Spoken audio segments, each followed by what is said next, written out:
அட நம்ம தோட்டத்துல எள்ளு வந்துச்சுங்க. சும்மா 2 சென்டுல எள்ளு போட்டிருந்தோம் நம்ம மகிழ்வனத்துல. அந்த எள்ளு வந்து நல்லா கொஞ்சம் நல்லா வந்திருந்ததுங்க.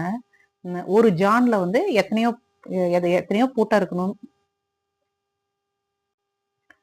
நம்ம மகிழ்வனத்துல ஒரு 2 சென்ட்ல எள்ளு போட்டிருந்தோங்க. சரி, அந்த எள்ளு நல்லா வந்திருந்ததுங்க. எல்லாரும் பார்க்குறவங்கலாம் சொன்னாங்க, "இத போய் நீங்க எண்ணெய் ஆட்டிருங்கன்னு" சொன்னாங்க. எண்ணெய் ஆட்டிருன்னு சொல்லவும், சரி நம்ம ஆட்டுறத ஆட்டுறோம், மரச்செக்குல ஆட்டலான்னு சொல்லிட்டு, நாங்க மரச்செக்குக்கு போனோங்க. ஆனா மரச்செக்குல போனா, நான் நெனச்சேன் மாடு தான் ஆட்டுன்னு. அங்க போனா டிராக்டர் தாங்க ஆட்டிட்டு இருந்தது.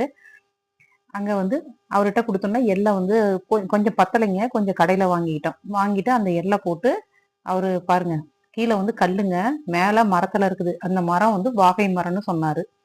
ஒரு டிராக்டர் சுத்துதுங்க. அது ரொம்ப ஸ்லோவா சுத்துது. ஆனா வரும்போது நம்ம ரொம்ப கொஞ்சம் கேர்ஃபுல்லா தாங்க வரணும். அது ஏன்னா சுத்தி சுத்தி வந்துட்டு இருக்கு இல்லைங்களா? கொஞ்சம் கேர்ஃபுல்லா தான் இருக்கணும்.